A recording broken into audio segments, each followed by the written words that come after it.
Bonjour à tous les amis, ravi de vous retrouver ce matin. Donc aujourd'hui on va se faire le point sur la situation de Bitcoin et d'Ethereum.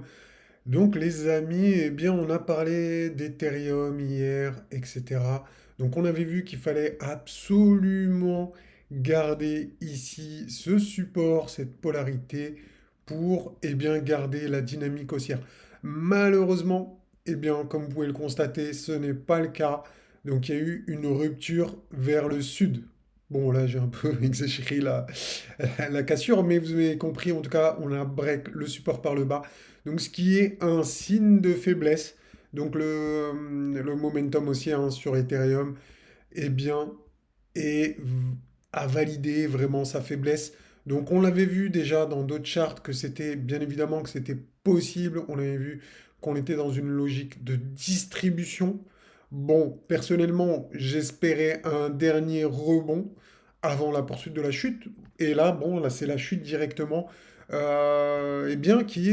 qui est intervenue, hein. Donc voilà. Eh bien, on fait avec. Donc en tout cas, nous on a récupéré du cash, donc on est quand même content. J'ai encore des altcoins, donc rassurez-vous les gars, si vous avez encore des altcoins, c'est pas la fin du monde. Je vous rassure, vraiment, c'est pas la fin du monde. Bon, c'est pas la fin du monde, mais voici ce qui pourrait nous arriver les gars. Donc ici, vous voyez très très bien qu'on est dans un canal haussier. Et bien évidemment, on peut revenir chercher le bas du canal. Donc ça peut mettre du temps, hein. C'est sûr que là, ce que je vous ai mis, c'est pas, bien sûr, c'est pas la réalité. C'est juste, enfin, j'ai juste posé mes petites lignes, mais ça peut arriver dans plusieurs mois. Enfin bref, on verra. Mais en tout cas, je pense que c'est probable qu'on vienne chercher le bas de ce canal haussier. D'accord? Donc, on a respecté la schématique accumulation, markup, distribution. Donc là, on a l'accumulation, ici on a le markup, et ici on a la distribution. Donc maintenant, ce qui nous manque, eh bien, c'est le markdown. Et ensuite, on recommencera le cycle avec une accumulation, un markup, et pareil, on recommence les schémas. Donc selon chaque vague, donc il y a les vagues 1, 2, 3, 4, 5, etc.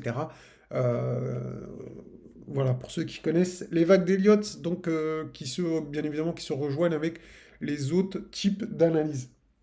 Donc voilà ici, hein, donc on a bien vu, regardez si je fais un petit zoom, donc le support il était là, la chasse à la liquidité a été faite, ça peut rebondir, hein, bien évidemment ça peut rebondir à partir d'ici, repasser de l'autre côté, venir tester une trade line, quelque chose comme ça, et ensuite plonger vers le sud. Donc n'oubliez pas également les gars, on l'avait vu dans les dernières vidéos, il y a des opportunités qui vont apparaître là dans les prochains jours, voire les prochaines heures.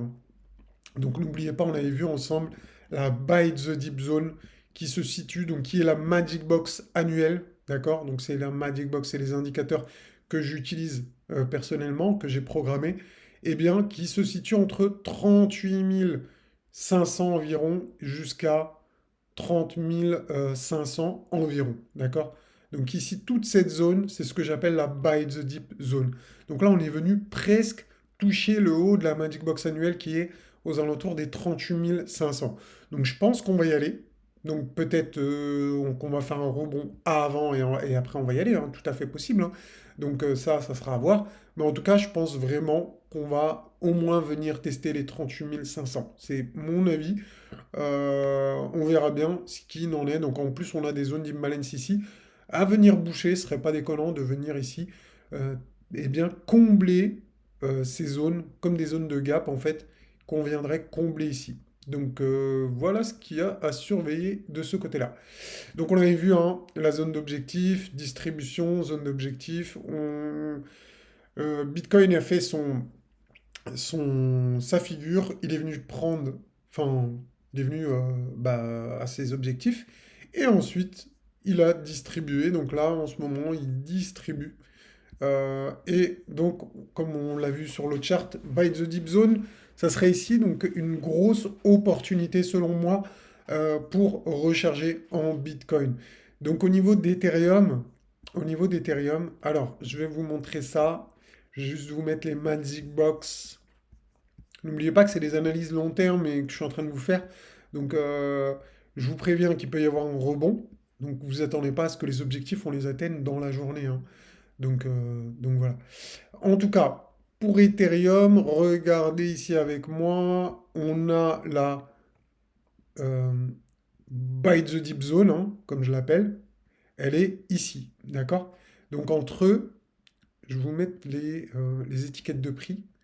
Entre ici, 21 026 $ et le point le plus bas de la Buy the Deep Zone, il est ici à 1816 $.